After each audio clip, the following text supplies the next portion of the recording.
This is Ham College, episode 84, for January 7th, 2022. Ham College is brought to you by ICOM. Now's the time to spice up your ham shack with ICOM's new, now shipping ID52A handheld. The perfect radio for staying in or venturing out and working your favorite bands this winter season.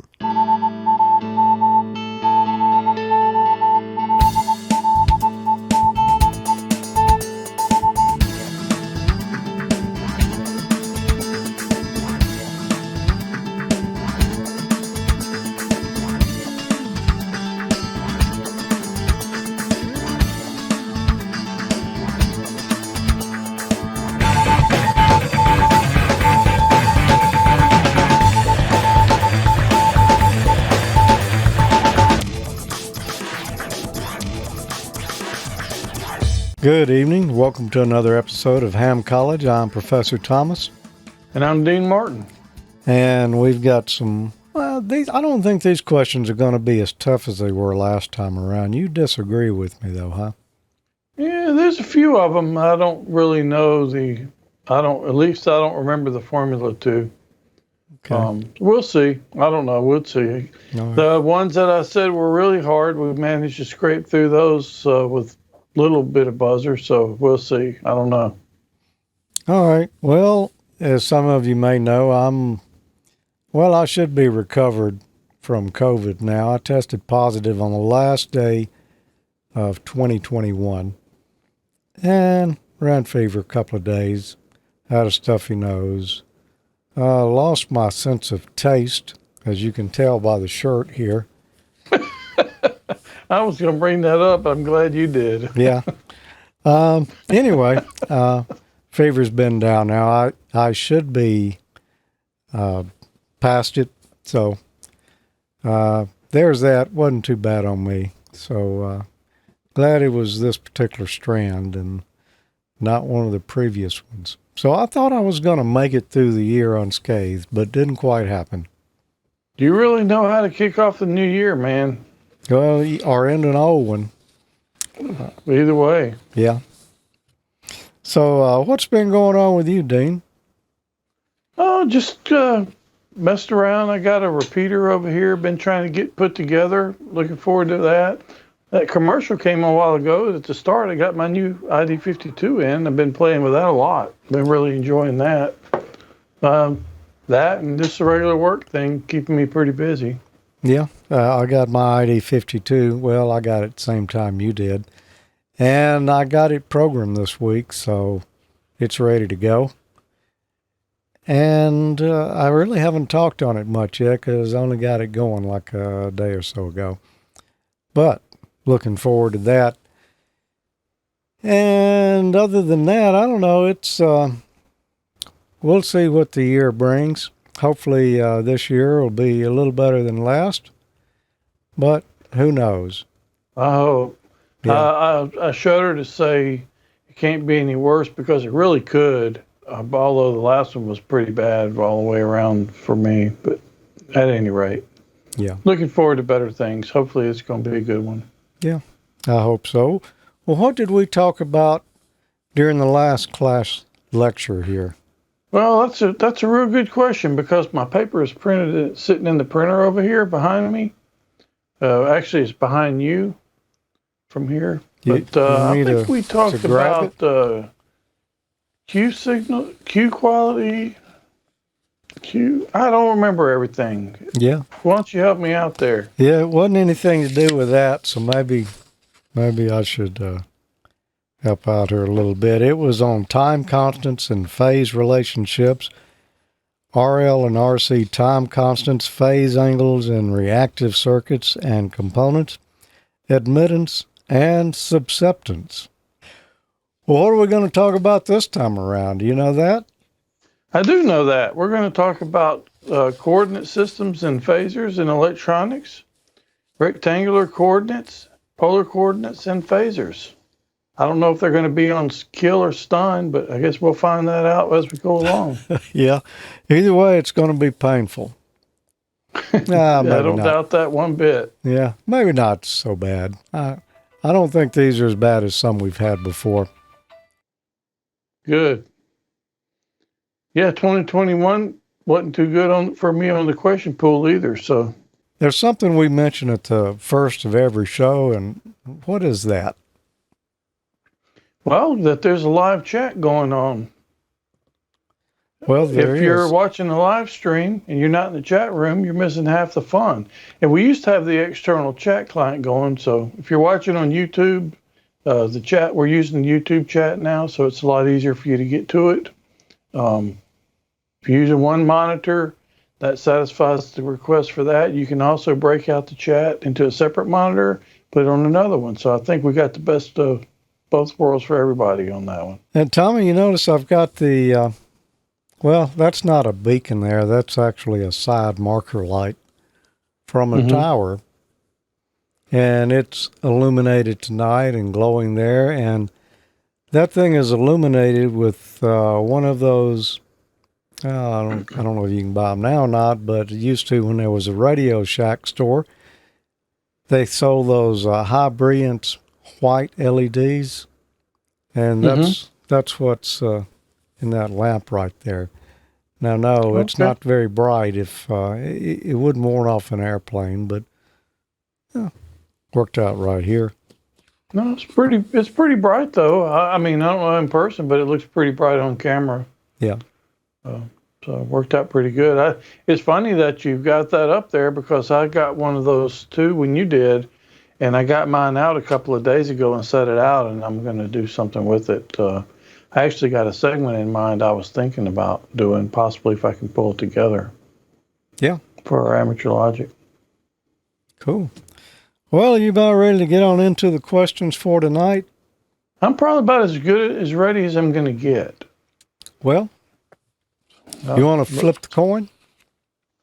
Nah. Here, I'll flip the remote control. Okay. It's on heads.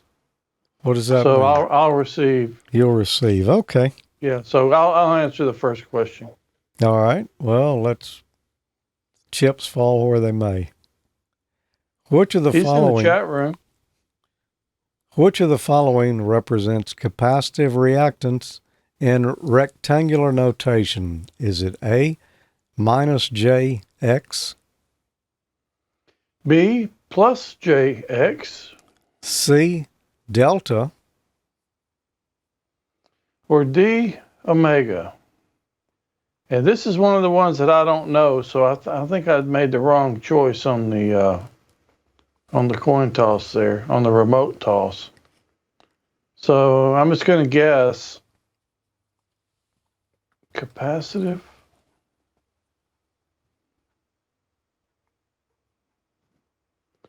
I'm going to go with A, because first one, but I really don't know the answer. Okay. Well, you know, sometimes you're pretty lucky at these guesses. Just not this time? No, actually, I think it is this time. Most of the chat room is saying A. And I see a B in there. I see some A's. Yeah. But I'll like I said, that's the first one. I don't know. I don't think it's C or D. Those don't really work for me. So it had to be A or B, and I just picked A because it's the first one. Yep, it's A. I'll be going down to the store and get a lottery ticket when the show's over. Yeah. I've used that a lot because of, well, you know, working in radio. But, yeah, the J means reactance. If it's minus, it's capacitive. If it's plus, it's inductive.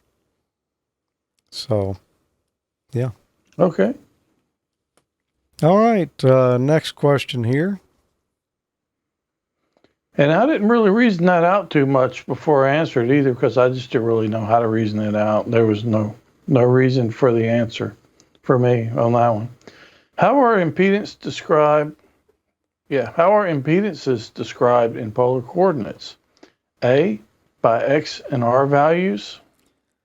B, by real and imaginary parts. By C, C, by phase angle and magnitude. Or D, by Y and G values. Now this one I actually have a little bit of a idea about this one. I did pick the wrong order apparently. How are impedances described in polar coordinates? All right, I know there's two different ways that we describe impedances, and that is in rectangular or polar. And polar, that's going to have something to do with degrees. And the only thing there that's got degrees in it is C by phase angle and magnitude. I think if it was rectangular, it would be A by X and R. But I think in this case it's going to be C. Chat rooms mostly saying C. And it is. Yeah, mostly. Yeah. Cool. Phase angle and magnitude. Okay. All right. Well, I'm going to hit you with another one here. Make it an easy one. Which of the following represents an inductive reactance in polar coordinates? Is it A, a positive magnitude? B, a negative magnitude? C, a positive phase angle? Or D, a negative phase angle? I don't think it's A or B. I don't think it's by magnitude. I think it's going to be D. No, I think it's going to be C. I think it's going to be C or D. Definitely one of those two. Okay. I'm gonna go with D. That was my first hunch. Okay. But this stuff I don't really deal with ever. So, and I don't study for the test. Clearly. Well, there you go. I kind of gave you a hint in the last one there, but Yeah, you did. And I was trying to think about that, but apparently I don't remember right. it wasn't a very good hit, Oh well. apparently. So, yeah, a positive phase angle. Okay, it's reactance. So inductance would have been negative. Yep. Yes, I got them inverted. Yeah. All of this stuff right here is where electronics kind of started getting real and imaginary. Uh-huh. Like nightmarish. Yeah. Actually, if you understand the principles behind it, I'm sure it's not that bad, but yeah. Anyway. Well, chat room a little mixed on that one. I need to devote more time to stuff like that. Most said it was C. What coordinate system is often used to display the resistive, inductance, and or capacitive reactance components of impedance? Wow, that's quite the mouthful there. A, Maidenhead grid. B, Faraday grid. C, elliptical coordinates. Or D, rectangular coordinates. What coordinate system is often used to display the resistive, inductive, and or capacitive reactance components of impedance? Coordinate system. No, it's not a Maidenhead grid. We know that's something totally different. And Faraday grid. I'm not sure what a Faraday grid would be, but I know it's not. That must be one panel of the Faraday cage. Yeah, so it's either going to be elliptical or rectangular coordinates, and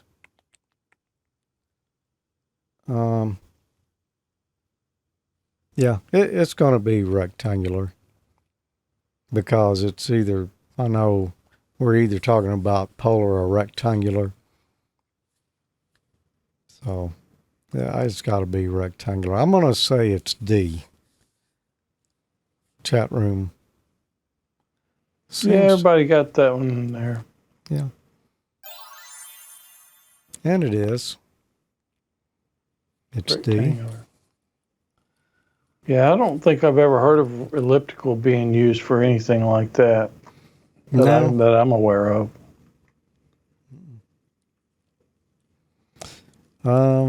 Okay.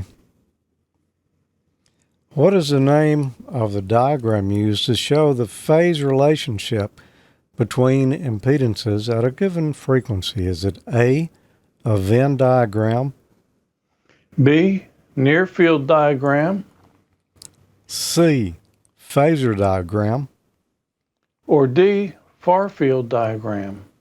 Okay. So the name of the diagram used to show the phase relationship between impedance at a given frequency. Now see, there's really no way that I know of to reason these out, like if you don't know them. But I think this one is going to be C, because I think I remember us talking about this a few months back, maybe.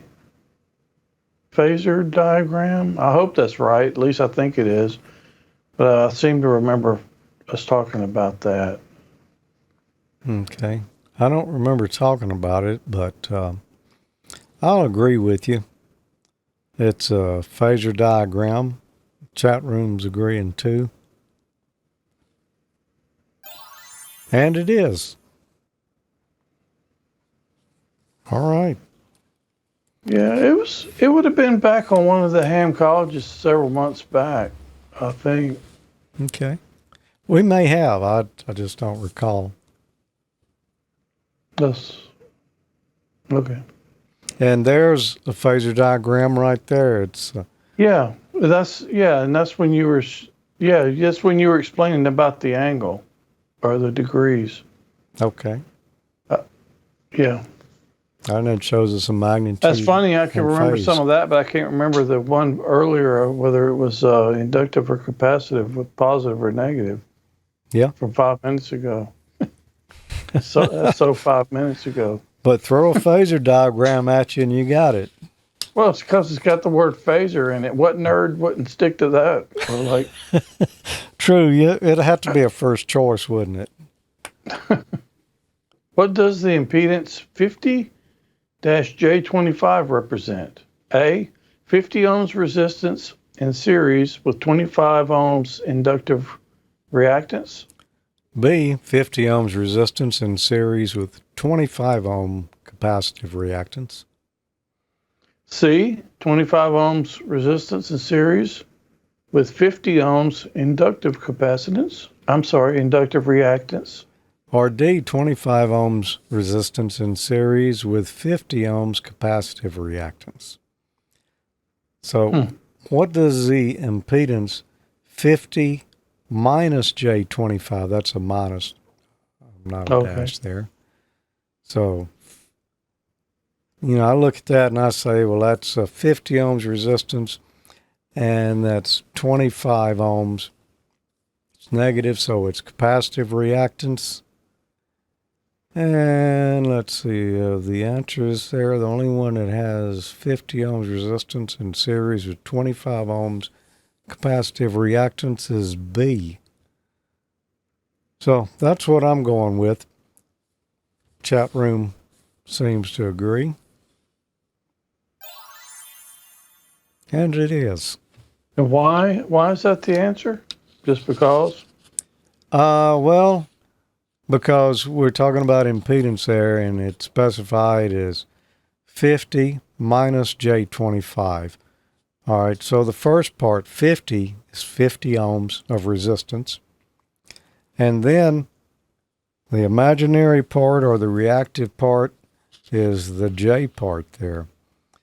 And since the J is negative, that means it's capacitive, so that would be minus 25 ohms of reactance. And capacitive reactance. Okay, so the J is capacitive. Yeah. Well, okay. Because the negative J, if it had been a positive J, it would have been inductive. But since it's a negative J, it's capacitive. Okay. Yeah. It's just, the J just means it's a reactance. And the minus or plus means if it's capacitive or reactance. So All right, like I say, I've dealt with this a lot on antenna matching and stuff, so I'm kind of familiar with it, which is just all good for me on this one. And I've dealt with it twice, tonight, and then the other time I took my test. Yeah.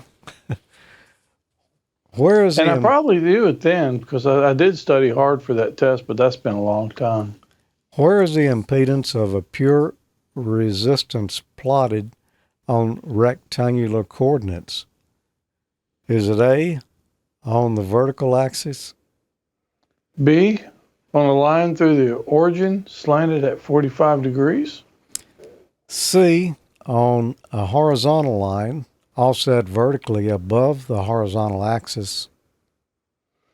Or D, on the horizontal axis? Now, let me say, this is not something that I've used a lot here, so yeah, this one kind of is, well, it requires a little thought. The impedance of pure resistance plotted on the rectangular coordinates. It's going to require some pure guesswork, probably. Yeah, a good deal of that. Be on the vertical axis. Resistance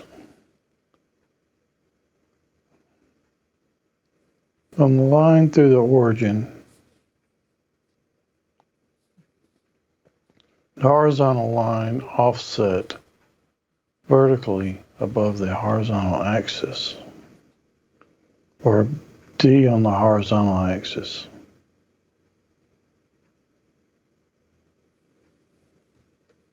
Rectangular coordinates.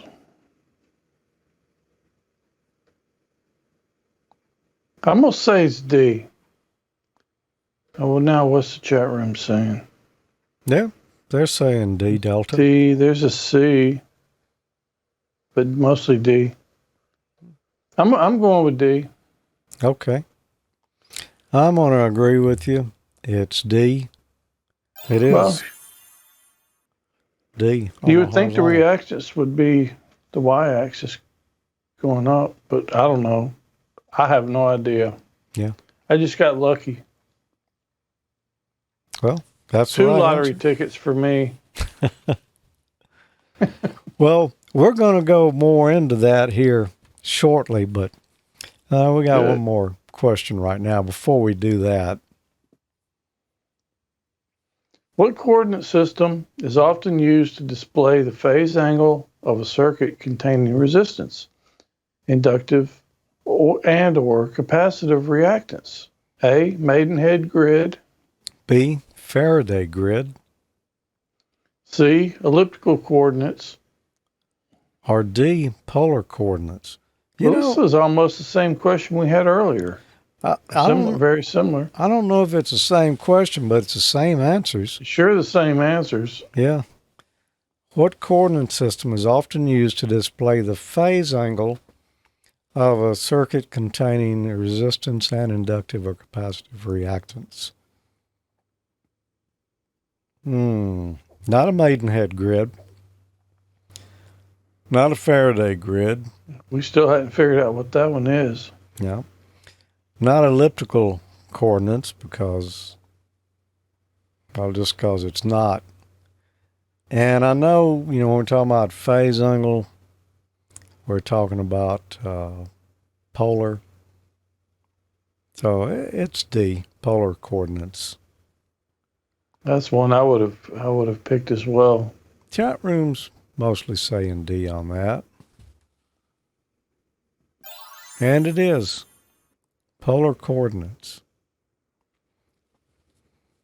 Well, is there an elliptical coordinates that's ever used in relation to these things, these items? Not that I'm familiar with. I've never heard of it. Yeah. But I don't have a lot of exposure to it either, as I've clearly demonstrated. Yeah, at least not when we're talking about impedances. There might be elliptical coordinates for something else, but not Not with impedances here. All right, so we've got more questions. Yay. They're going to take a little bit of explaining and ciphering, so Okay. maybe we ought to take a quick break. Come right back, stretch our feet just a little bit, and sharpen up our pencils. So, don't go away. Maybe we can give something away when we come back, too. Ah, good idea. Didn't get everything you wanted on your holiday wish list? Now is the time to spice up your ham shack with ICOM's new, now shipping, ID52A handheld. This radio is perfect for staying in or venturing out and working your favorite bands this holiday season. ICOM's newest handheld amateur radio is a VHF-UHF dual bender with D-Star and FM dual mode functions. The ID52A is now shipping. This radio supports conventional FM communications and D-Star simplex, repeater, regional, and worldwide calls over the D-Star Internet Gateway. The ID52A is the first handheld amateur radio with a full-color 2.3-inch waterfall display and the ability to send photos over D-Star with a connected Android device. Other features include wideband receiver with guaranteed range of 144 to 148 and 440 to 450 MHz, simultaneous receive for VHF-VHF, UHF-UHF, VHF-UHF with dual DV mode. Integrated GPS GLONASS receiver including grid square location, micro SD card slot, micro USB for data transfer, programming, and charge, and it meets IPX7 waterproof specifications. For more information on this and all the great ICOM radios, visit icomamerica.com/amateur. Happy New Year from ICOM. Nice ICOM Ham Crew t-shirt, very similar to my ICOM D-Star Crew t-shirt I've got on. You'll look good, just as good when you leave the Ham Fest as you did when you got there, like we always say. Yeah. Or at least I always say. And but it's very true. Maybe what ever else Jesse can stuff into the box there. Usually put some extra goodies in there, doesn't he? Yeah. So if you wanted to win that, well, what you'd need to do is send us an email. Send it to hamcollege@AmateurLogic.TV, and you can include a note in there if you want to, or, you don't really have to say a whole lot either if you don't want to. But you do have to have an email address and a name. Almost everybody's got that. Just about. And a shirt size. Everyone who's entered so far has. I'll put it that way. Pretty stringent requirements. We don't really waver on those two. Yeah. Okay. Well, right before the show tonight, we did a random drawing, and then I did a random printing on a piece of paper here, and we've got a winner. And let's see, this email says, I have been enjoying the study videos. 7-3. Henry Crawford, KN4HPC. Well, congratulations, awesome. Henry. You're going to be the next best dressed ham coming and going to the Ham Fest. Yeah, congratulations.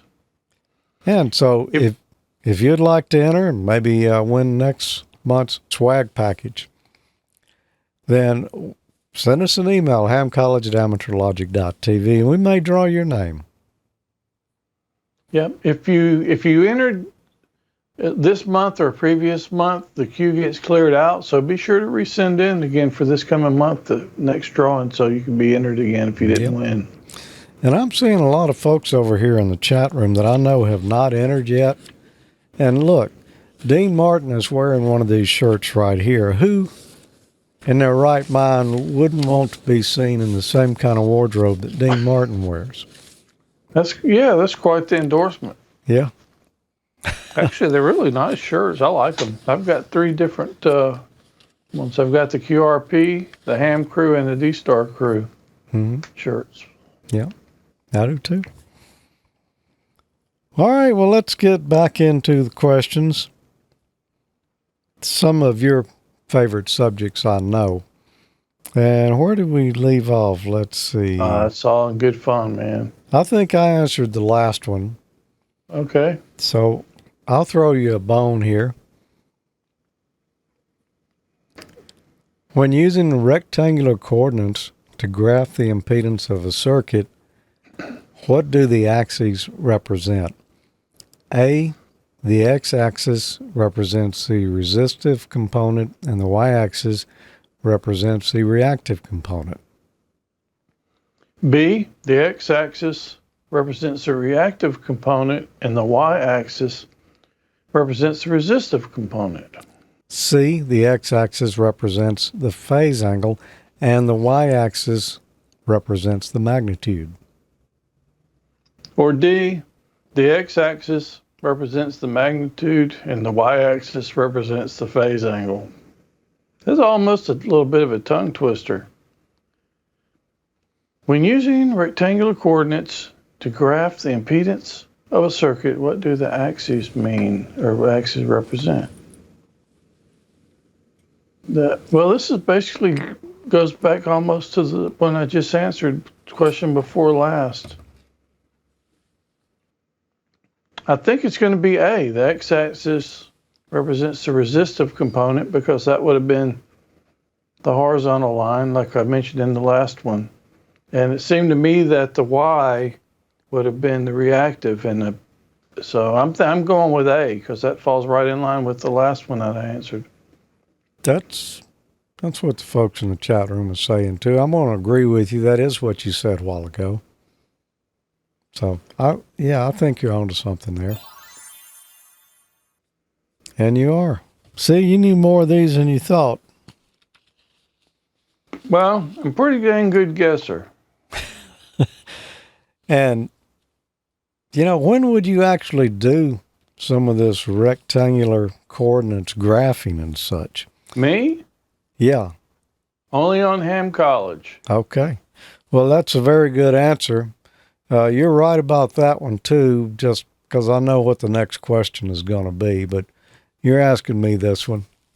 Which point on figure E5-1 best represents the impedance of a series circuit consisting of a 400 ohm resistor and a 38 picofarad capacitor at 14 megahertz?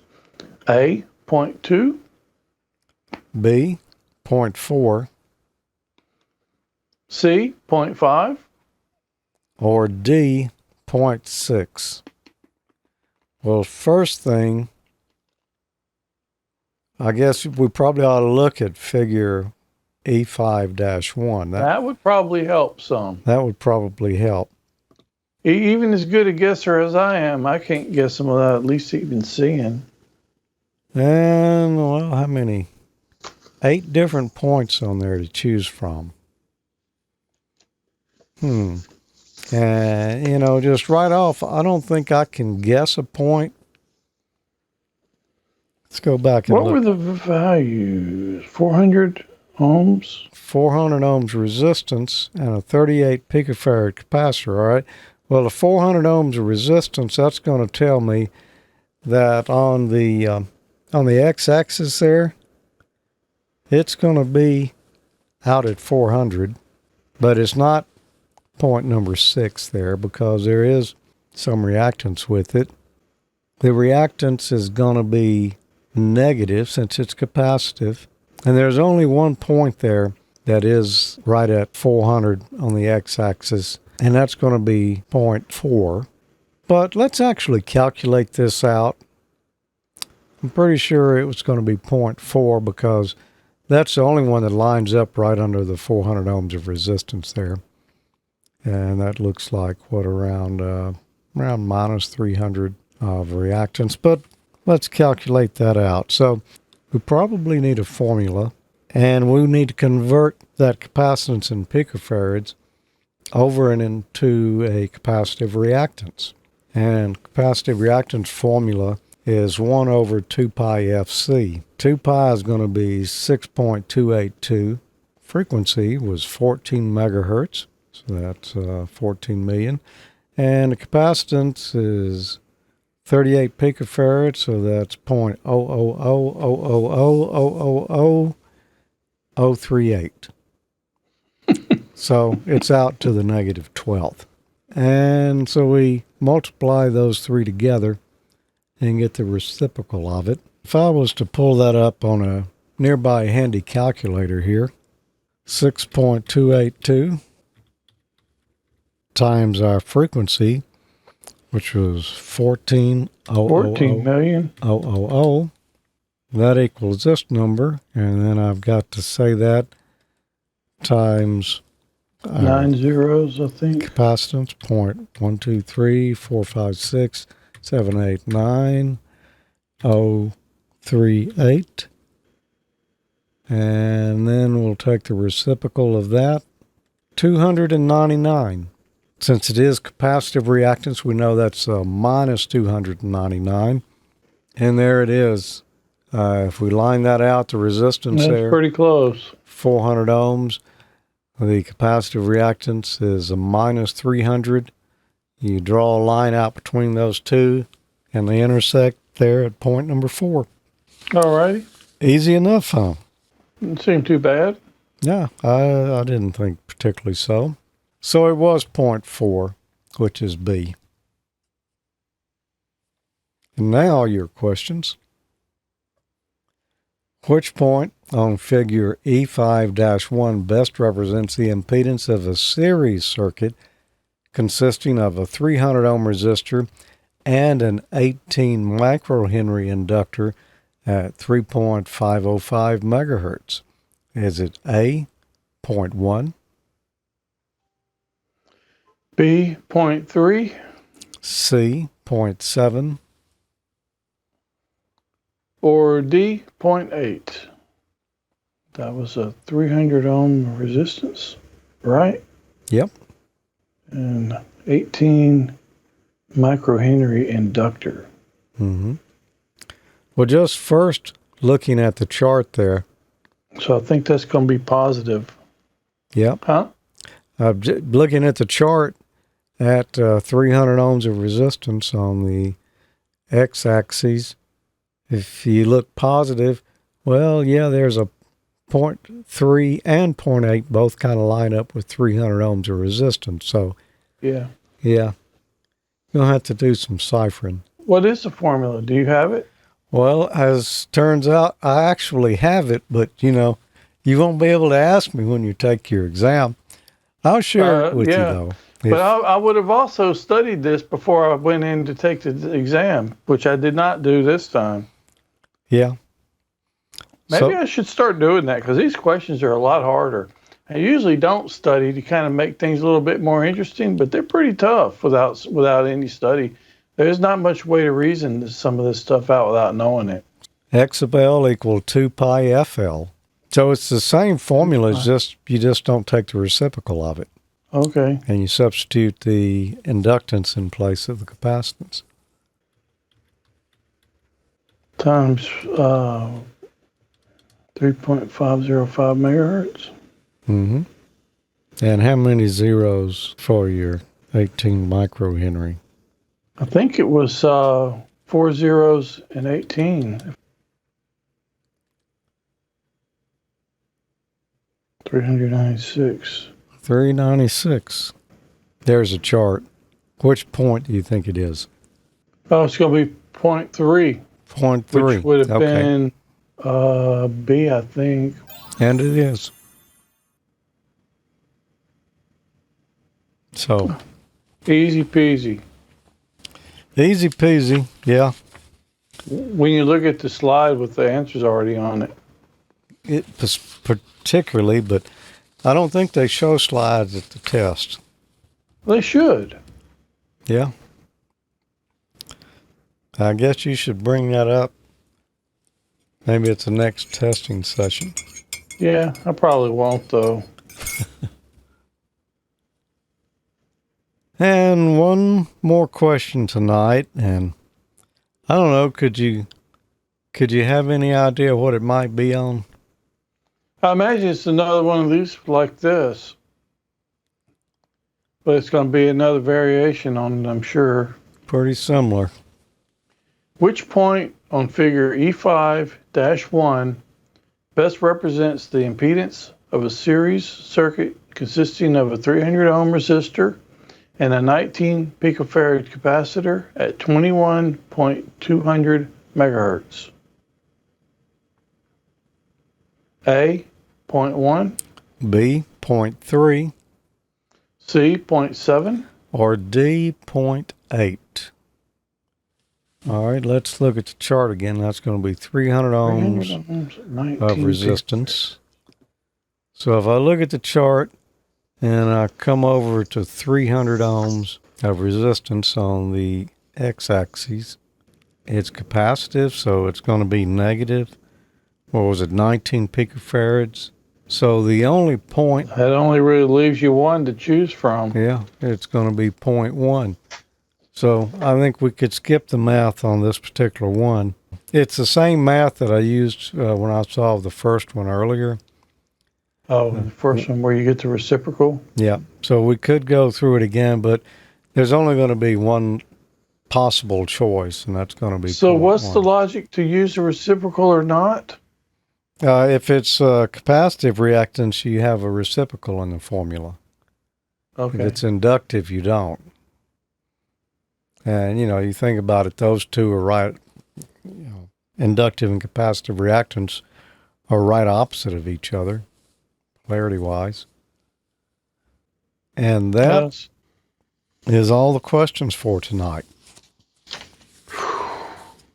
Yeah, I don't know. Would we have one buzzer in there? Did we have one? Yeah, we had one. Yeah. So one buzzer. We didn't do too terribly I'm bad. skipping the lottery ticket. Yeah. So, impedance stuff gets a little tougher, especially when you go to splaining it in polar and rectangular means.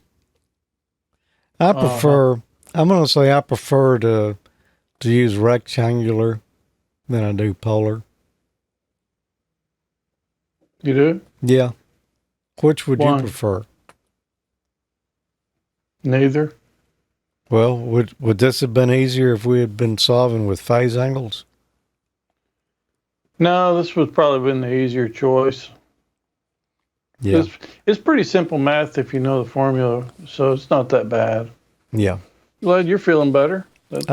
Me too, thanks. It really wasn't that bad, but yeah, I don't think this variant has been that bad on the majority of folks. Those that are vaccinated anyway, but I'm not a doctor, but I play a professor on internet television. It's almost the same thing. No, it's not that kind of professor. Well,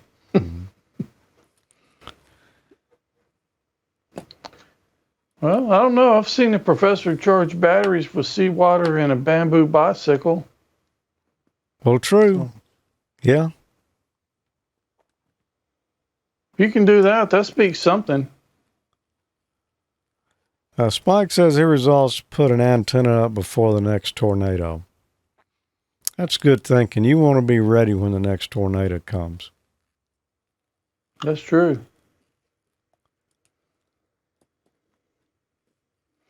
I do have some things that I said I wanted to try to accomplish through the next year. I don't know if you'd call those resolutions, but some goals. I do try to do that. So I want to try to improve my antenna situation here. And I really want to improve my station situation here. I've kind of gotten sort of crowded over here with the gear and stuff. So I'm going to try to do something with that through the year. When I got this desk, I noticed the show that was on for the pre-show here actually showed the desk. Somebody was asking about it, and I think that's when I was showing the one that I bought. And when I got that thing, I'm like, I'll never fill that thing up, man. I got so much room, and now it's like it's hardly a place to put a pencil in between some of this stuff over here. Wow. Yeah, that's That's kind of the way that always works out. Yeah. When I built this this building here, I don't know. The last one, it was a little bigger than a third the size of this one, last building I had. And I was thinking, well, this one will be plenty big.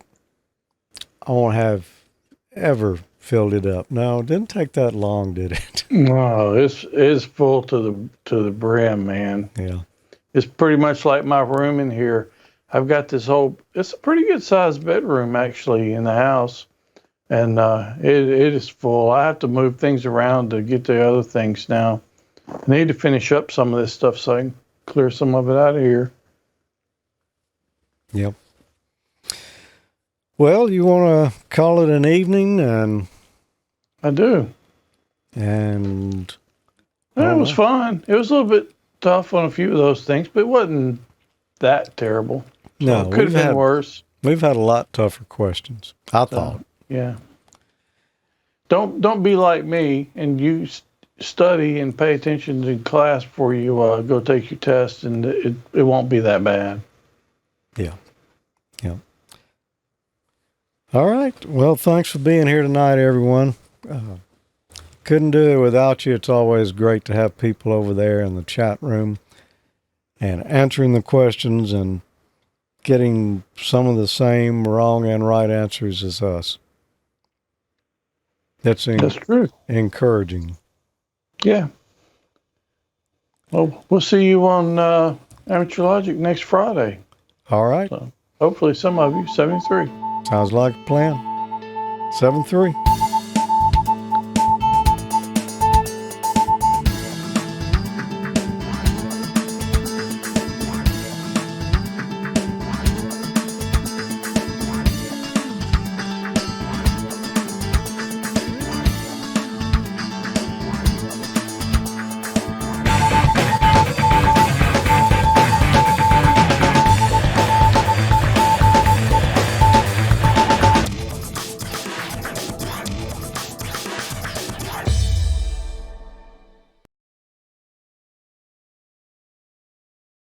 And or capacitive resistive.